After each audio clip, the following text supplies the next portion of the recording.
শুধু একটি crime thriller নয়, এটি সিস্টেমের ভেতরে থাকা অন্ধকার দিকগুলোর একটি চমকপ্রদ উপস্থাপন। যারা রহস্য, ক্রাইম এবং সামাজিক বাস্তবতার মিশ্রণ পছন্দ করেন তাদের জন্য এই সিনেমাটি 100% উপযুক্ত। সিনেমার প্রতিটি চরিত্রে আপনাকে ভাবাবে, প্রতিটি সিন আপনার কাছে রহস্যময় লাগবে, যাতে করে সাইকো কিলারের দেওয়া বক্তব্য আপনার কাছে সত্যি বলে মনে হতে থাকবে, যা আপনার ব্রেনকে কনফিউজ করে ফেলবে। তো দাদারা, গা ছমছমে একটা থ্রিলার কোল্ড কেস দেখতে হলে আপনাকে সেক্টর 36 দেখতে হবে। আজকের মতো এখানে শেষ করলাম।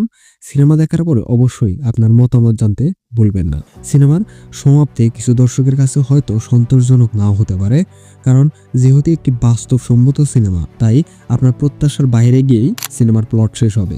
শেষের দিকে ক্লাইম্যাক্স হয়তো প্রত্যাশার তুলনায় কম শক্তিশালী, কিন্তু কিছু দর্শকের ধাক্কা লাগার জন্য একটা স্পেস তৈরি করে দিয়েছেন ডিরেক্টর আদিত্য নিমালকর। তো দাদুরা, দেখা হচ্ছে পরবর্তী ভিডিওতে। ততক্ষণ সবাই ভালো থাকবেন, সুস্থ থাকবেন। Good night.